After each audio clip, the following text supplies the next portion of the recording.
हम सब लोग बाबा साहब के मानने वाले लोग हैं, तो बाबा सही बात हो तो कस के बोलो, डट के बोलो। हमारे लोग सही बात भी बोलने में घबराते हैं, जबकि सही बात तो जोर से बोली जानी चाहिए। मेरे दादाजी मजदूर थे, मेरी दादी वही काम करती थी जो रविदास जाति की महिलाएं करती थी। मेरे पापा एक साधारण क्लर्क थे बैंक में, लेकिन मेरा पूरा फैमिली जमींदारी प्रथा के खिलाफ में लड़ने वाला, कम्युनिस्ट पार्टी के से ताल्लुकात रखने वाला। हमारा जन्म भी उसी आंदोलन और संघर्ष में हुआ। और मेरे दादाजी आदरणीय जगेश्वर प्रसाद जी ने मुझे लाल झोला दिया कि ऐसे खाली हाथ किताब लेके जाते हो अच्छा नहीं लगता है, अपने साथ एक झोला रखा। कब दिया? ये लगभग 96 में उन्होंने दिया। आप पढ़ाई कर रहे थे? हाँ, पढ़ाई कर रहे थे। और 96 से तब से हमने झोला अपने बदन पर लगाया, और वो लाल झोला आपकी पहचान? लाल झोला हमारा पहचान बन गया, हमारी पैशन हो गई है। और हजारों की भीड़ में भी लोग सतीश को पहचानता है कि लाल झोला वाला। लोगों ने कहा कि शूद्रों का जन्म पैर से हुआ, तो हम कहते भैया पैर से यदि हुआ है तो उसको नोबेल पुरस्कार मिलना चाहिए। कि पूरी दुनिया में एक जगह से इंसान जन्म लिए, भारत ऐसा देश है जहाँ पे 4 जगह से लोग जन्म लिया, तो जिसने इस साइंस को विकसित किया उसको तो नोबेल पुरस्कार मिलना चाहिए। हम कहते हैं कि भाई यदि प्राण पत्थर में तुम डाल सकते हो, यदि तुम प्राण मिट्टी के मूर्ति में डाल सकते हो, तो उनकी करोड़ों रुपया सैलरी देकर के उनको पोस्टमार्टम घर के पास में उनकी ड्यूटी लगानी चाहिए कि लोग रोते रोते जाए और प्राण डाल दे, हंसते हंसते अपने परिजन को लेकर के आ जाए। तो ये जो झूठ और पाखंड है, हम इसके खिलाफ जब बोलते हैं तो लोगों को लगता है कि हम उनकी भावनाएं आहत करते हैं। लेकिन आप बताइए कि इसी भारत में 6743 जातियां बनाई और एक के ऊपर एक जातियां कुछ बैठा दिया गया, तो सबसे जो नीचे से ऊपर तक की जातियां, कितने लोगों को आपने भावनाएं आहत की। जब इंटर में हम पढ़ रहे थे, जब हम 2 शहरों में डिब्बा में कलेक्शन किया करते थे संगठन चलाने के लिए, SFI का या कम्युनिस्ट पार्टी का कोई प्रोग्राम होता था, एडवा का कोई प्रोग्राम होता था, वहाँ पे जब हम डिब्बा कलेक्शन किया करते थे, तो मेरे अंदर वो चीज़ें घर से लेकर के ये चीज़ विकसित हो रहा था। और जब स्कूल कॉलेज में भी गए तो छुआछूत के खिलाफ में, छात्रवृत्ति को लेकर के, फीस वृद्धि को लेकर के हमने उसी हथियार को लड़ाई बनाया। और अंततः हम आपको यकीन के साथ कह सकते हैं कि हम अपने आप को इस तरीके से ढाले कि लगातार संघर्ष करते रहे। दर्जनों FIR हुआ, लेकिन हम झुके नहीं, रुके नहीं। और आज तक एक भी नौकरी का फॉर्म हमने नहीं भरा। मैंने भी नहीं भरा। हमने एक ही फॉर्म भरा, वो विधायक बनने का भरा। और हम अपने पार्टी में थे, हम यूथ के अध्यक्ष बनाए गए राष्ट्रीय जनता दल में, वहाँ संघर्ष किए, वहाँ से जेल गए। 2 अप्रैल 2018 की जो बड़ी लड़ाई थी SC ST के, उसमें मुझे गिरफ्तार करके जेल में डाला गया, यातनाएं दी गई। CNRC NPR पे हमें पर 3 FIR किया गया, हमारी 6 साल की बेटी को गिरफ्तार करके लेके जाया गया, लेकिन हम झुके नहीं, रुके नहीं। और ये तमाम कमिटमेंट के लिए हम तेजस्वी यादव जी को सैल्यूट करते हैं कि मुझे पता नहीं था, उन्होंने बुलाया। और हमारे जैसा लड़का के जिसके पास मात्र 3000 खुद बुलाया गया? हाँ, खुद बुलाया गया फ़ोन करके। और मात्र 3000 रुपया जिसके पास था, तो संघर्ष कर रहा था सड़कों पे, उसको बुला के मखदूमपुर जैसा महत्वपूर्ण जगह, जहाँ से जीतारामा जी चुनाव जीत करके मुख्यमंत्री बने थे, ऐसे जगह से हमें बुला करके टिकट दिया गया। हम जब सदन में गए तो पहली बार जब हम शपथ ग्रहण करने के लिए गए, तो वहाँ पर BJP से जो जीते हुए लोग थे, वो 7 रंग का टीका लगा के आ रहे थे, गेरुआ वस्त्र पहन के आ रहे थे, और शपथ ग्रहण में वो धार्मिक नारा लगा रहे थे। तो मुझे लगा कि भाई ये संविधान का मंदिर है, बाबा साहब का मंदिर है, और यहाँ कोई हम भाई घंटा वाला मंदिर थोड़ा है कि यहाँ लगाना है। तो मुझसे बर्दाश्त नहीं हुआ, और हम खड़ा होकर के जय जय जय जय जय भीम का हमने नारा लगाया। उसके बाद संपूर्ण विपक्ष मेरे साथ जय जय जय जय जय भीम का नारा लगाना शुरू किया। और वहाँ के लोगों ने कहा कि आज पहली बार आज़ादी के बाद सदन में बिहार विधानसभा में जय भीम का नारा गूंजा, और पूरा सदन आपके साथ जय भीम का नारा।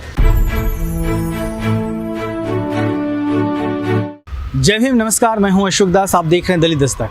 आज हम ऐसे खास मेहमान से आपसे मिलाने जा रहे हैं। तल्ख तेवरों वाले उस शख्स की पहचान बिहार में एक उभरते हुए दलित राजनेता के रूप में है। तेवर ऐसा कि जब बोलते हैं तो बिहार की विधानसभा ही नहीं, अब देश भी सुनने लगा है। जब दादाजी ने उन्हें झोला दिया लाल रंग का, तो उस झोले को उन्होंने ऐसा पकड़ा कि वह झोला, लाल झोला, उनकी पहचान बन गई। और उसी लाल झोले को टांगे हुए, पहने हुए वह देश में, देश की बातें, वंचित समाज की बातें विधानसभा से लेकर तक सड़कों तक में उठाते रहे। अपने तेवरों और निडरता के लिए विख्यात सतीश कुमार दास हमारे साथ हैं। सतीश जी, बहुत बहुत स्वागत है आपका दलित दस्तक में। बहुत बेबाक हैं आप, और पिछले दिनों में आपकी बेबाकी खुलकर सामने आई है। इतनी बेबाकी, इतनी निडरता सतीश कुमार दास में कहाँ से? देखिए, जिस जगह से हम जन्म लिए हैं वो तथागत बुद्ध की धरती बोध किया है जी। जिन्होंने उस दौर में भी पूरी दुनिया से नहीं डरा, पूरी दुनिया को मजबूर किया गुरु मानने के लिए, और दुनिया ने उनको गुरु माना। और जिस पार्टी से हमारी ताल्लुकात है जी, राष्ट्रीय जनता दल, जिसके लीडर राष्ट्रीय अध्यक्ष आदरणीय लालू प्रसाद यादव जी, वो भी बेबाक है। वो भी आज तक किसी भी मनुवादी सामंती ताकतों से नहीं डरे, न शासन और सत्ता में या विपक्ष में। तो वहाँ से हम सब लोग की ताकत मिलती है। हम सब लोग बाबा साहब के मानने वाले लोग हैं। तो बाबा, सही बात हो तो कस के बोलो, डट के बोलो। हमारे लोग सही बात भी बोलने में घबराते हैं, जबकि सही बात तो जोर से बोली जानी चाहिए। और कुछ यहाँ तथाकथित जो यहाँ जो लोग हैं, वो मनुवादी जो लोग हैं, वो तो देखते हैं कि झूठ को भी बहुत जोर जोर से बोलते हैं, तो हम सच को जोर से क्यों ना बोलें। और सच में यदि ताकत है तो जोर से बोली जा सकती है। जी, जहानाबाद के एक क्षेत्र से आप विधायक हैं, गया से आते हैं। बैकग्राउंड क्या रहा आपका, किस तरीके से राजनीति में आना हुआ? देखिए, बैकग्राउंड, मेरे दादाजी मजदूर थे, मेरी दादी वही काम करती थी जो रविदास जाति की महिलाएं करती थी। मेरे पापा एक साधारण क्लर्क थे बैंक में। लेकिन मेरा पूरा फैमिली जमींदारी प्रथा के खिलाफ में लड़ने वाला, कम्युनिस्ट पार्टी के से ताल्लुकात रखने वाला। हमारा जन्म भी उसी आंदोलन और संघर्ष में हुआ। हमारी पढ़ाई लिखाई, बेसिक पढ़ाई लिखाई गांव से हुई। उसके बाद हमको जवाहर नवोदय विद्यालय में जाने का मौका मिला। और जब हम पटना गए तो पटना में मुझे एसएफआई करने का मौका मिला। अच्छा। दिल्ली आए तो दिल्ली में भी आके एसएफआई करने का मौका मिला। तो घर राजनीति तो हम अपनी माता जी से सीख रहे थे, अपने छोटे पापा से सीख रहे थे, हम अपने पापा से सीख रहे थे, अपने दादाजी से सीख रहे थे। और जब पहली बार हम जब कॉलेज गए तो मेरे छोटे uncle Ambarish Prasad ji communist party के आज भी होल टाइमर हैं, काम करते हैं। और मेरे दादाजी आदरणीय जगेश्वर प्रसाद जी ने मुझे लाल झोला दिया कि ऐसे खाली हाथ किताब लेके जाते हो, अच्छा नहीं लगता है, अपने साथ एक झोला रख। कब दिया? ये लगभग 96 में उन्होंने दिया। आप पढ़ाई कर रहे थे? आप पढ़ाई कर रहे थे। और 96 से तब से हमने झोला अपने बदन पर लगाया। और वो लाल झोला आपकी पहचान? लाल झोला हमारा पहचान बन गया, हमारी पैशन हो गई है। और हजारों की भीड़ में भी लोग सतीश को पहचानता है कि लाल झोला वाला। इसीलिए विधानसभा में भी ये लाल झोला नहीं उतरता? नहीं, इसीलिए विधानसभा में भी हम अपनी आइडेंटिटी के साथ गए। हम राष्ट्रीय जनता दल में, जहाँ जिसका झंडा हरा कलर का है, वहाँ भी हम अपने झोले आइडेंटिटी के साथ हैं। आप विचारों से मार्क्सिस्ट हैं? हम विचारों से मार्क्सिस्ट हैं, विचारों से राइट है, विचारों से बुद्ध के करीब है। हम विचारों से समता, स्वतंत्रता, बंधुता, इस पे आधारित जो विचारधारा, उसके विचारधारा के पक्षधर है। अन्याय के खिलाफ लड़ने का जज्बा, जुनून है। और इसीलिए हम पर दर्जनों एफआईआर है जी। सरकार ने हम पर दर्जनों एफआईआर किया है, जेल में डालने का काम किया है। लेकिन लड़ाई से हमने कभी भी समझौता नहीं किया। एक आपको घटना बताते हैं, एक टिकारी पूरा की घटना है। टिकारी में एक पूरा गांव है जहां पे अर्जुन मांझी की हत्या की जाती है, सिर्फ इसलिए कि उसका भाई पैक्स का चुनाव लड़ना चाहता था। अच्छा। और उसकी हत्या बूट से चूर-चूर कर दी जाती है। और लोग वहां जाना नहीं, मतलब पुलिस प्रशासन ही डर से जा पा रही थी। हम उस गांव में जाते हैं और उस गांव के सारे लोग को लेकर के, 300 लोगों को लेकर के पलायन करते हैं। 4 दिन तक सभी को हम टिकारी में रखते हैं। और अर्जुन मांझी को न्याय दिलाने के लिए मुख्यमंत्री को वहाँ आना पड़ता है। और उनकी सुरक्षा के लिए अलग से थाना बनाई जाती है, उनके सिक्योरिटी गार्ड इशू किए जाते हैं, जितने भी नामजद अभियुक्त सभी गिरफ्तार किए जाते हैं। ये इस तरीके का लड़ाई रोज बरोज हम इस तरीके का लड़ाई लड़ रहे थे वहाँ पे। जिस जहानाबाद क्षेत्र से आप आते हैं, जो एक बिहार दिखता है इधर जो यूपी से सटे, वो एक अलग बिहार है। लेकिन जो जहानाबाद जिधर से आप आते हैं, जिधर आपने बचपन बीता आपका, वो क्षेत्र आपका, उधर एक जो रस्साकसी है, खींचतान है और जो सामंतवाद है वो काफ़ी ज़्यादा है।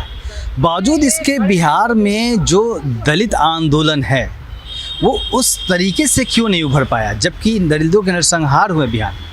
सही बात आपने कहा। हमारा जन्म तो गया जिला में हुआ और गया जिला में भी बड़े बड़े नरसंहार हुए और उसके बाद जहानाबाद जिला में भी बड़े नरसंहार हुए।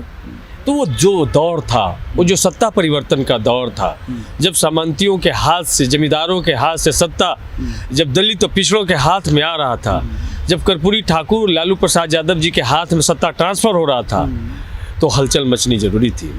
वो जो लोग चाहते थे कि हम गुलाम के तौर पे आप जन्म लिए हैं, दलित पिछड़े लोग, आप हमारी सेवा के लिए जन्म लिए हैं, आप सत्ता में कैसे आ सकते हो? तो जो सत्ता जो परिवर्तन हुआ, तो सत्य परिवर्तन का जो था उसमें दलितों के नरसंहार हुए, पिछड़ों के नरसंहार हुए और रिएक्शन में सामंतियों के भी नरसंहार हुए। रणवीर सेना तमाम एक पैरेलल संगठन वहाँ पर चला। रणवीर सेना, एमसीसी, माले जैसा संगठन वहाँ पर आया। एक दशक तक वो खौफ का माहौल रहा। वो सोच लीजिए वो बिहार किस दौर से गुजर रहा था जब लालू प्रसाद यादव जी मुख्यमंत्री बने, कि लोग कहते हैं कि खटिया पर नहीं बैठने दिया जाता था। और मुझे याद है कि लोग खटिया पर बैठ जाते थे तो उस खटिया को तोड़ दिया जाता था और उसको पीट पीट कर लहू लुहान कर दिया जाता था। वो दौर था कि आप साइकिल यदि आपके पास में है तो उनके बस्तियों से आप साइकिल पे चढ़ के नहीं पार हो सकते थे, ऐसे पकड़ के पार होना पड़ता था जी। तो आप वो जो दौर था कि यदि आप जूता चप्पल पहने हैं और उनके बस्तियों से आप क्रॉस कर रहे हैं तो जूता चप्पल को माथा पर रख के पार होना पड़ता था। इस तरीके का माहौल बिहार का था और उस दौर से बिहार को लालू प्रसाद यादव जी ने कहा कि तुम्हारा खटिया तुम उस पर बैठो।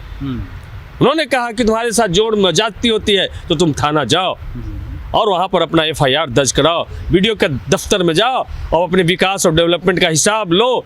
यदि थाना तुम्हारा नहीं सुनता, वीडियो तुम्हारा नहीं सुनता है तो लालू प्रसाद यादव तुम्हारे सुनने के लिए यहाँ बैठा है। जी, धार्मिक मुद्दों पे टिप्पणी करना आज के वक्त में देश में एक जैसा माहौल है बड़ा मुश्किल है।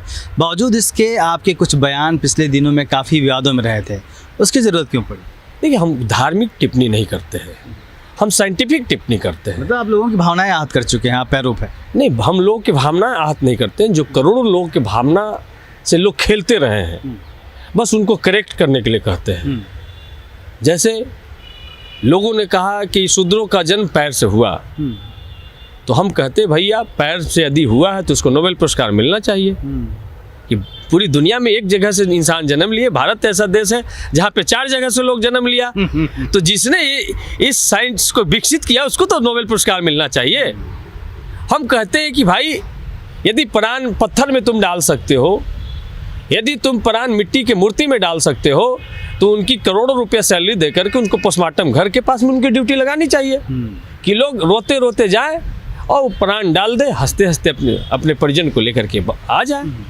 तो ये जो झूठ और पाखंड है, हम इसके खिलाफ जब बोलते हैं तो लोगों को लगता है कि हम उनकी भावनाएं आहत करते हैं।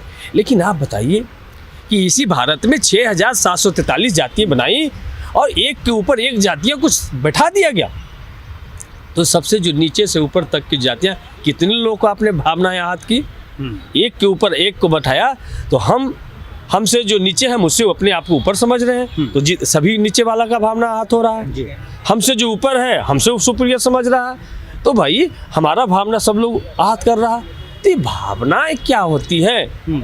ये भावना के आड़ में ढोंग अंधविश्वास को परोसना चाहते हैं। हमने एक बयान दिया जिसपे बवाल हुआ, पुतला जलाएंगे। हमने कहा कि भाई ये जो चंद्रयान 2 फेल कर गया, हमारा इसरो उसको कंट्रोल नहीं कर पाया, तो हमने कहा कि भाई ये नासा इसरो हजारों करोड़ रुपया खर्च करके ये जो चंद्रयान फेल हो गया, भैया ये मूर्खता की निशानी है। एक रोड छाप पत्थर बेचने वाला, अंगूठी बेचने वाला एक ब्राह्मण को बुला लिया गया होता। भैया वो तो अंगूठी पहना के मंगा। तर्क की बात करते हैं तो उससे लोगों की भावना हाँ, हमने कहा कि भाई अंगूठी पहना करके मंगल, बृहस्पति, शनि सबको आप कंट्रोल कर लेते हैं, तो चंद्रयान को कंट्रोल कर लेना कौन बड़ी बात था। वो तो अंगूठी घुमा के कंट्रोल कर लेता। तो इस पे उनकी भावनाएं हाथ होती है। जब हम तार्किक बात, साइंटिफिक बात करते हैं तो इस पे उनकी भावनाएं हाथ होती है। हम एक्चुअली में धार्मिक आदमी हम हैं। धार्मिक आदमी वो होता है जो झूठ नहीं बोलता। धार्मिक आदमी होता है जो शपथ लेता है, उस काम को करता है। धार्मिक आदमी वो होता है जो इंसाफ के साथ में खड़ा होता है। और लोग जो करोड़ों लोग दूसरे का शोषण जुर्म करते हैं, और सिर्फ अगरबत्ती जला देने से वो धार्मिक हो जाएंगे, मोमबत्ती जला देने से वो धार्मिक हो जाएंगे। अरे धार्मिक है तो आपका कृत्य भी धर्म पे आधारित होना चाहिए। तो एक्टिविज्म आपके भीतर शुरू से ही था। आपने अपने छोटे चाचा जी का नाम लिया और अपनी फैमिली के तमाम लोगों का नाम लिया। एक्टिविज्म से चुनावी राजनीति में आप बाय एक्सीडेंट आए या फिर तैयारी थी कि राजनीति ही करनी है? देखिए, जब इंटर में हम पढ़ रहे थे, जब हम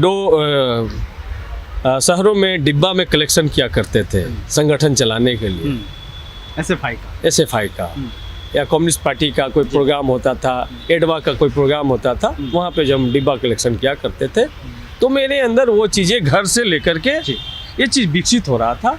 और जब स्कूल कॉलेज में भी गए तो छुआछूत के खिलाफ में, छात्रवृत्ति को लेकर के, फीस वृद्धि को लेकर के हमने उसी हथियार को लड़ाई बनाया। और अंततः हम आपको यकीन के साथ कह सकते हैं कि हम अपने आप को इस तरीके से ढालें कि लगातार संघर्ष करते रहें। दर्जनों FIR हुआ लेकिन हम झुके नहीं, रुके नहीं। और आज तक एक भी नौकरी का फॉर्म हमने नहीं भरा। मैंने भी नहीं भरा। हमने एक ही फॉर्म भरा, वो विधायक बनने का भरा। और हम अपने पार्टी में थे, हम यूथ के अध्यक्ष बनाए गए राष्ट्रीय जनता दल में, वहाँ संघर्ष किए, वहाँ से जेल गए। 2 अप्रैल 2018 की जो बड़ी लड़ाई थी SC ST के, उसमें मुझे गिरफ्तार करके जेल में डाला गया, यातनाएं दी गई। CNRC NPR पे हमें पर 3 FIR किया गया। हमारी 6 साल की बेटी को गिरफ्तार करके लेके जाया गया, लेकिन हम झुके नहीं, रुके नहीं। और ये तमाम कमिटमेंट के लिए हम तेजस्वी यादव जी को सैल्यूट करते हैं कि मुझे पता नहीं था, उन्होंने बुलाया। और हमारे जैसा लड़का के जिसके पास मात्र 3,000 खुद बुलाया गया। हाँ, खुद बुलाया गया फ़ोन करके। और मात्र 3,000 रुपया जिसके पास था, तो संघर्ष कर रहा था सड़कों पे, उसको बुला के मखदूमपुर जैसा महत्वपूर्ण जगह, जहाँ से जीतारामा जी चुनाव जीत करके मुख्यमंत्री बने थे, ऐसे जगह से हमें बुला करके टिकट दिया गया। और वहाँ की महान जनता ने 22,000 से जीते, 22,000 से ज़्यादा वोटों से हमें वहाँ की जनता ने हमें जिता करके सदन में भेजने का काम किया। और सदन में भी जाने पर वहाँ भी हमारी लड़ाई की स्थिति रही। वहाँ भी जब सदन में गए तो 3 महीने तक हमारा वेतन नहीं मिला। जो आपने कहा कि भाई सैलरी, जब हम मांगने पहुँचे तो जब सैलरी के लिए हम इंक्वायरी करने गए कि भैया 3 महीना हो गया, खर्चा चलाना मुश्किल हो रहा, गाड़ी में रोज डीजल चाहिए, निमंत्रण में जाना है तो उन लोगों को गिफ्ट देना होता है। भाई विधायक बन गए, अब तो बगैर गिफ्ट का सोशल सर्विस में हम पैसा खर्चे हो रहे। तो कहा कि सर तभी अभी और टाइम लगेगा। हम कि यार टाइम लगेगा तो तुम लोग कुछ दे दो पैसा यार, तो सैलरी आएगा तो दे देंगे। पटना तो आ गए, पटना से वापस जाना मुश्किल है, ठीक है। तो लोग हंसने लगे, अवाक हो गए। और उसके बाद पूरा जंगल की आग के जैसा ये बात को खबर फैला। और उस समय बहुत लोग, बहुजन लोगों को हम धन्यवाद देते हैं, बहुत लोगों ने फ़ोन करके मेरे पे फ़ोन पर पैसा डालने का काम किया। हाँ, जिन लोगों ने एक जो लोग भरोसा देखते हैं। देखिए आज भी ये चीज़ है कि जो भी आदमी सड़क पे संघर्ष करता हुआ दिखता है, समाज उस पर भरोसा करता है और उसको सपोर्ट भी करता है। लेकिन तमाम मौके ऐसे आए हैं कि समाज ठगा गया है। बिहार में दलितों की बात होती है, 20% के आसपास, थोड़ा सा ज़्यादा ही दलित समाज के लोग हैं। बिहार में दलितों को जो हक अधिकार मिलने चाहिए थे राजनीतिक तौर पे, सामाजिक तौर पे, क्या वो उन्हें मिल पाया है? जो सामाजिक राजनीतिक तौर पे जो मिलने चाहिए थे, यदि आज के दौर में देखें तो मिल नहीं पाया है। बिहार से मंत्री बनाए गए अनुसूचित जाति समाज से, बिहार से केंद्रीय मंत्री आज 2 अनुसूचित जाति परिवार से केंद्रीय मंत्री हैं। रामविलास पासवान जी जीवन भर मंत्री रहे। लेकिन जो दलितों को जो सम्मान मिलना चाहिए, दलितों के लिए जो काम होना चाहिए, वो काम नहीं हुआ। जब हम सदन में गए तो हमने नोटिस किया, हमने कहा कि शेड्यूल कास्ट का जो स्कीम का पैसा है उसको डाइवर्ट किया जाता है। हाँ। जो उनके विकास और डेवलपमेंट का पैसा है उसको डाइवर्ट किया जाता है। तो एक कानून बनाना चाहिए कि शेड्यूल कास्ट का जो विकास मद का पैसा है, स्कीम का पैसा है, सब प्लान का पैसा है, वो कहीं डाइवर्ट ना हो, उनके डेवलपमेंट और विकास पे खर्चा हो। और हमने जोरदार तरीके से, पार्टी ने मुझे मौका दिया और आज है कि हर एक ब्लॉक में अंबेडकर आवासीय विद्यालय खुल रहे हैं, जो पहली बार हमने डिमांड किया। हम अब जब विधायक बने तो हम पहली बार अपने सभी पंचायतों में, लगभग जहां पर ज़मीन आसानी से अवेलेबल हो गए, सभी पंचायतों में हमने अंबेडकर पुस्तकालय बनाया। आवाज अपने विधानसभा क्षेत्र में हम जब सदन में गए तो पहली बार जब हम शपथ ग्रहण करने के लिए गए तो वहाँ पर बीजेपी से जो जीते हुए लोग थे वो 7 रंग का टीका लगा के आ रहे थे, गेरुआ वस्त्र पहन के आ रहे थे और शपथ ग्रहण में वो धार्मिक नारा लगा रहे थे। तो मुझे लगा कि भाई ये संविधान का मंदिर है, बाबा साहब का मंदिर है, और यहाँ कोई हम भाई घंटा वाला मंदिर थोड़ा है कि यहाँ लगाना है। तो मुझसे बर्दाश्त नहीं हुआ और हम खड़ा होकर के जय जय जय जय जय भीम का हमने नारा लगाया।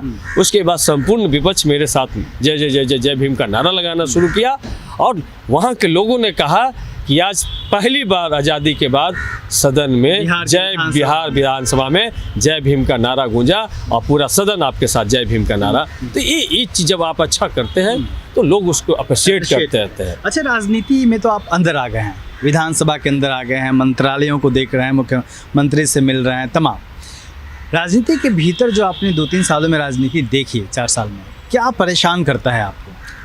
देखिए, राजनीति में एक चीज़ें तो हैं कि जब आप राजनीतिक रूप से, जब आपका समाज आपके साथ खड़ा नहीं होता है तो वहाँ पे तकलीफ होती है। आप कोई संघर्ष जिनके लिए लड़ रहे हैं, यदि वो आपके साथ खड़ा नहीं होते हैं तो आपको तकलीफ़ें होती हैं। क्योंकि राजनीति में कोई भी चाहता है खास करके कि भाई जो हमारा लीडर हो, ठीक है, वो बस रिमोट कंट्रोल से चलने वाला हो, अपनी बेबाक बात रखने वाला, बेबाक तरीके से लोगों के लिए काम करने वाला, उसके अंदर एक लीडरशिप विकसित अगर हो रहा हो तो इससे बहुत लोगों को परेशानी और तकलीफ होती है। तो हम ये कहते हैं कि यदि आपके लीडर लड़ रहे हैं, किसी भी जात जमात के लीडर हैं, यदि आपके लिए लड़ रहे हैं वो, तो उनके साथ आपको खड़ा होना चाहिए। और जब आप उनके साथ खड़ा होते हैं तो उनको लड़ने की ताकत और दुगनी हो जाती है।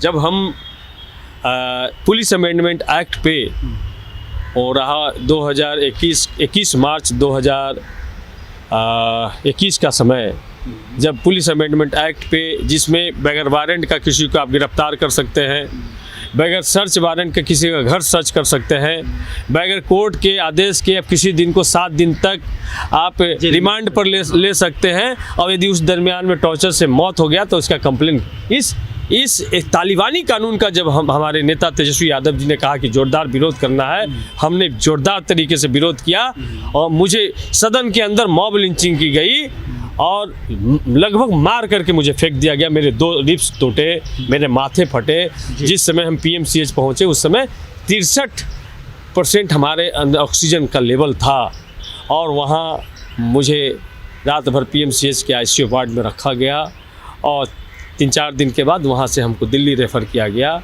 लेकिन हम अपनी जान की कुर्बानी लगाना कबूल किए, लेकिन इस एक्ट को हम नहीं बर्दाश्त करेंगे। हम अंतिम सांस तक लड़ते रहें। एक कमिटमेंट होना चाहिए। एक आम लड़का जो राजनीति में आता है, जो एक्टिविज्म में होता है और मुद्दों की बात करता है, जनता के हक की बात करता है, ऐसे तो देश के जितने नेता हैं कह के तो वही जाते हैं कि हम जनता की आवाज़ हैं, उनके हक की बात कर रहे हैं। लेकिन जब सही में एक नेता, एक युवा जनता के हक की बात करता है और वो वंचित समाज का जब होता है, उसका बैकग्राउंड होता है, तो लोगों को बर्दाश्त क्यों नहीं होता?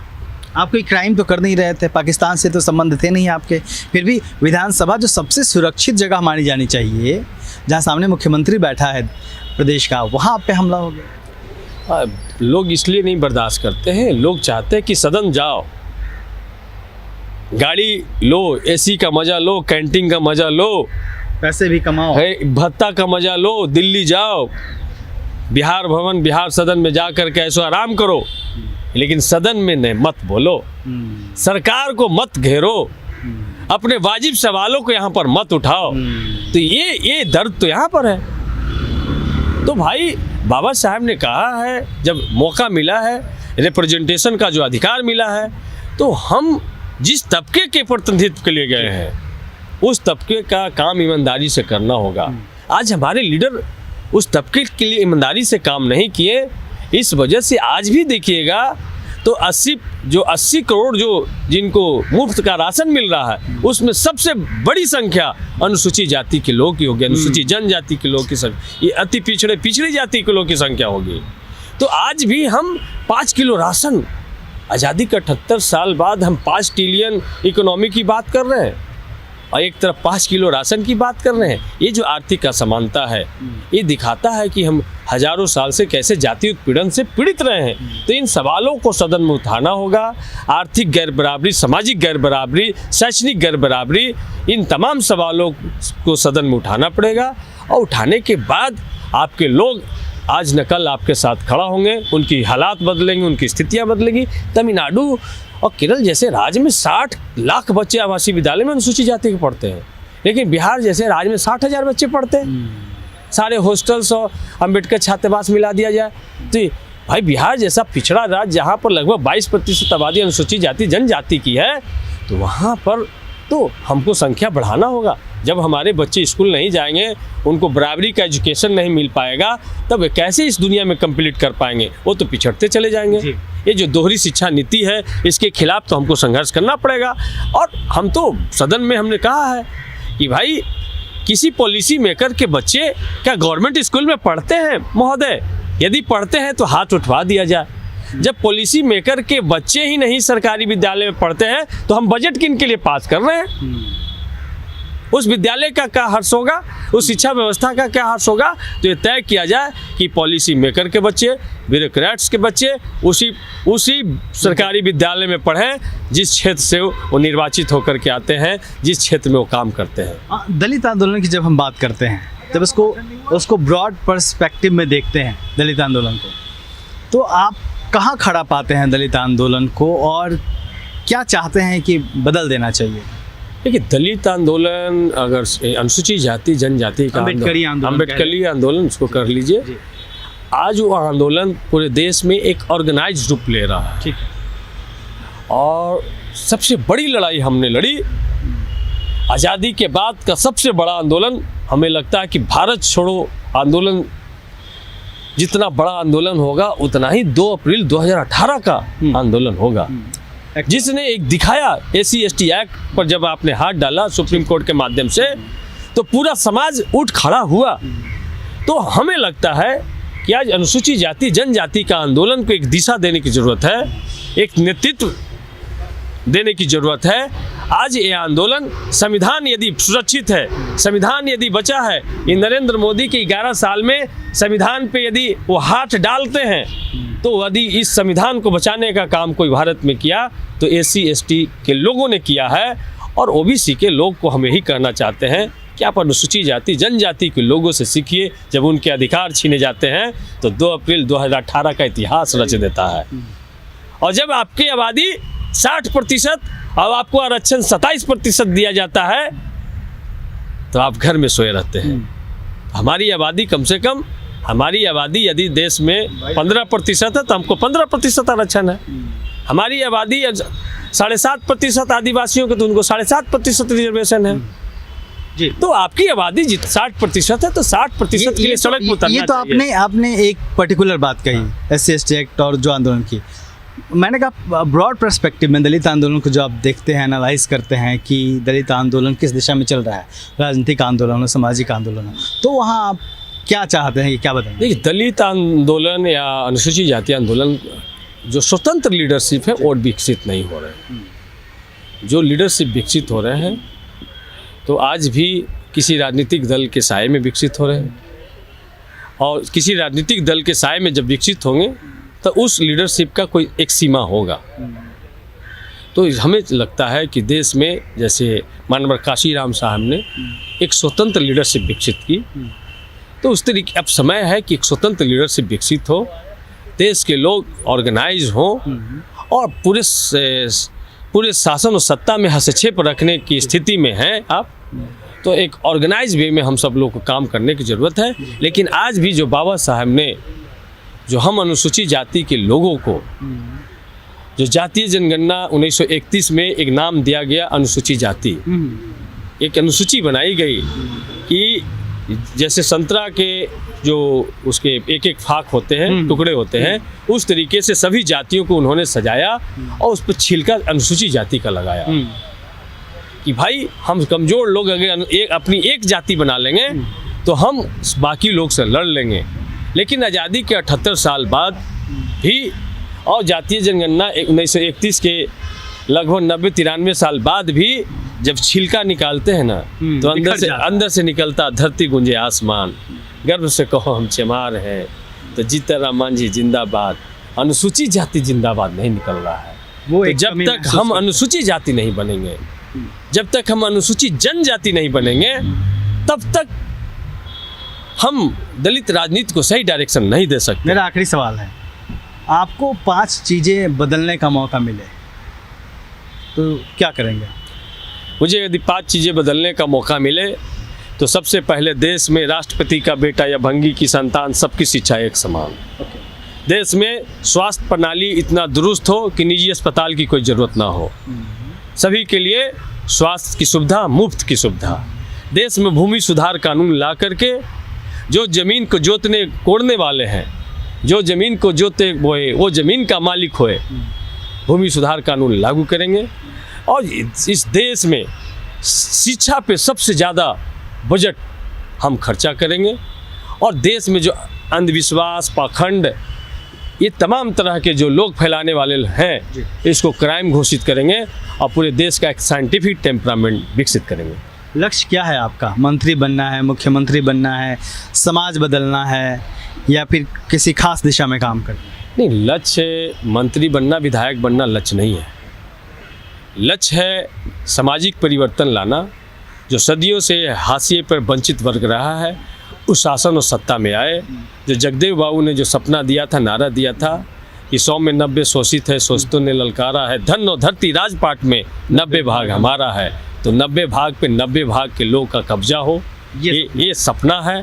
और इस सपना में हम लगे हैं इस उम्मीद से। बहुत लोग कहते हैं कि आपके करने से थोड़ा हो जाएगा, तो हमने कहा कि किसी तालाब का पानी हम जानते हैं कि उपज करके हम नहीं सुखा सकते हैं, तो क्या किनारे बैठ करके कंकड़ मार के हलचल तो पैदा कर सकते हैं ना। तो हमने हलचल पैदा करने का काम किया है। आज बिहार का नौजवान, आज देश का नौजवान हम जैसे लोगों को नोटिस ले रहे हैं, हम लोगों को फॉलो कर रहे हैं और हमारे साथ खड़ा हो रहे हैं। जब हम पे हमला हुई तो जब पटना से हम निकले तो पटना से गया तक लोग पाट दिए और नारा लगा रहे थे, देखो देखो कौन आया, शेर आया, शेर आया, देखो देखो कौन आया, सतीश आया, सतीश आया। तो ये चीज़ें हौसला और ताकत देती है। एक ये हमने कमाया है और उम्मीद है कि बहुत जल्द देश और शासन और सत्ता की बागडोर दलित और पिछड़ों का हाथ में आने जा रहा है। पूरे अब तक की आपकी ज़िंदगी में सबसे ज़्यादा प्रभावित आपको किसने किया? आप पूरे प्रभावित रहे पूरी अभी तक की जर्नी में? अभी तक की जर्नी में यदि सबसे ज़्यादा प्रभाव मेरे जीवन पर यदि रहा तो मेरे दादाजी का रहा। दादाजी का इस वजह से रहा कि दादाजी मेरे मजदूर थे। अक्सर हम उनके साथ खेत पे जाया करते थे। तो दादाजी को हमने कहा कि दादाजी चंदन IIT पास कर गया, मेरा छोटा भाई। अच्छे IIT इंजीनियर बनते हैं हमके। हाँ। दादाजी निशा बहन मेडिकल पास हो गए, अच्छे डॉक्टर बनते ही। हम कि भाई CBI के नौकरी ले लिया, अच्छा CBI बनते ही। तो हम पूछे दादाजी आप चाहते क्या हैं, आप खुश क्यों नहीं हो रहे हैं? तो दादाजी ने कहा कि बाबू हम नौकरी ऐसा चाहिए जेकर आगे पीछे सिपाही चले, पुलिस चले। तो ये बात दादाजी का हमको बहुत झकझोरा कि मतलब जिसके साथ आगे पीछे फोर्स चले, जो मजदूरी करते, हाँ जो मजदूरी करते थे, तो उनका सोच कितना आगे था। तो सोच ने आज हमको यहाँ तक पहुँचाया। तो हम अपने दादाजी चकेश्वर प्रसाद जी का आज भी हम सैल्यूट करते हैं कि यदि वो सपना इस तरह का नहीं देखे होते तो आज हमको यहाँ तक आने का मौका नहीं देखे होते और दिखाए नहीं होते तो हम आज यहाँ तक नहीं आए होते। तो अपने दादाजी के सपनों को जीते हुए सतीश जी यहाँ तक पहुँच गए हैं। तमाम सपने, समाज बदलने के सपने, माहौल बदलने के सपने, किस तरीके का एक देश हो वो सपना लेकर राजनीति में कंकड़ फेंक के हलचल तो पैदा कर ही चुके हैं। देखना होगा कि आने वाले दिनों में सतीश जी की जो बातें हैं, जो इनका तेवर है, वो कितने लोगों को प्रभावित करता है और कहाँ तक पहुँचते हैं। सतीश जी, हमारी तरफ से, दलित दस्तक की तरफ से आपको बहुत बहुत मंगल कामनाएं। आपको खूब मौका मिले, राजनीति में आप आगे बढ़े और समाज बदलें, जो आपका सपना है उसको पूरा करें। बहुत बहुत धन्यवाद। और दलित दस्तक ने भी अम्बेडकर फूले पेरियार की बीज हमारे अंदर बोई। हम दलित दस्तक मैगजीन के रेगुलर पाठक थे। और आपको भी बहुत धन्यवाद। आपका बहुत बड़ा योगदान है पूरे भारत में दलितों को चेतनशील बनाने में। बहुत शुक्रिया। तो देखते रहिए दलित दस्तक। कैमरा पे हमारे साथ सुशांत हैं। तो दलित दस्तक को लाइक करिए, शेयर करिए, सब्सक्राइब करिए। जय हिंद।